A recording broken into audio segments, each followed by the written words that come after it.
thought for the day. Every day isn't going to be perfect, but that doesn't mean the day doesn't have purpose. Welcome to 7 Minutes for Yourself. I'm Christina Aina, and I'm so glad you've joined me for what I believe will be 7 of the most enriching minutes of your day. Let's take this time to reconnect with ourselves and improve our well-being. In today's episode of 7 Minutes for Yourself, we discuss steps to cultivate a life of fulfillment and satisfaction. Have a listen. How to be happy is a powerful question to ask. So I contacted the psychologists and experts in the science of happiness over at Happify to give me their best answer, and man did they deliver. Our personal definitions of happiness might differ, but scientists view happiness as a combination of how satisfied you are with your life and how good you feel on a daily basis. It varies from person to person, but approximately 40% of your happiness is controlled by your thoughts, actions, and behaviors. 50% is genetically determined, and 10% is determined by your circumstances. Contrary to popular belief, we get used to our circumstances over time, so they don't play as large a role in our happiness level as we might think. Happiness is a skill you can build with consistent practice. You have the ability to control how fulfilling your life is. Keep in mind that happiness is not about feeling hunky-dory all the time. It's not having all the money you could ever want. It's not about refusing to see the negative stuff in the world. And it's not a final destination either. Happy people are healthier people because they have lower rates of cardiovascular disease. They have better immunity. They heal faster after injuries. They're more likely to have a healthier diet. And they live longer too. It's also healthier to have steady levels of moderate happiness over time than spikes of extreme happiness. And your happiness isn't just about you. Happy people are more productive at their study or jobs. They typically have deep relationships with others. They help other people and volunteer more. They're more likely to donate money to charity.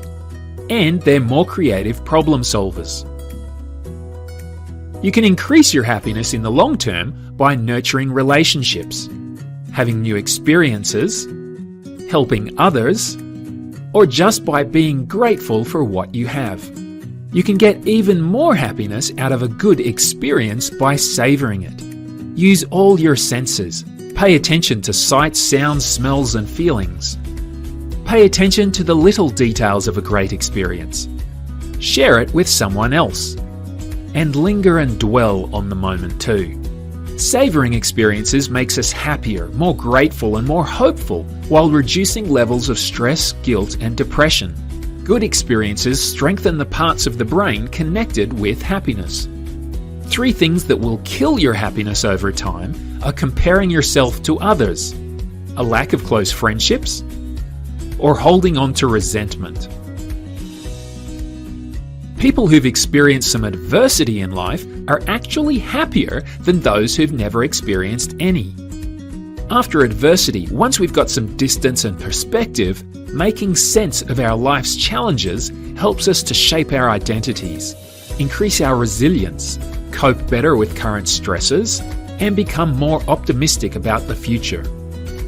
Feeling connected to a deeper purpose, mission, or direction in life is key for our well-being. People who report having more meaning in their lives are more likely to have stable moods and show sociable behaviour. People of all ages report being happier when they have more meaning in their lives. Different ways people can find more meaning are through a fulfilling career. People who find meaning at work show more motivation and engagement on the job. By raising children. 85% of parents think that their children bring them the most happiness and fulfillment of any relationship. Through spirituality or religion. Studies show that Americans who are spiritual or religious tend to be happier. Besides meaning, it also gives people a built-in social network. And you can also get more meaning by pursuing goals that align with your core values. Goals that include commitment to something outside yourself, such as friends, family, or community, and goals that promote life satisfaction. Make time for friends. On days when people spend 6 to 7 hours with friends or family, they're 12 times more likely to report feeling happy rather than stressed. People who work full-time experience the most happiness on days when they spend 8 to 9 hours with friends and family, so make the most of your weekends.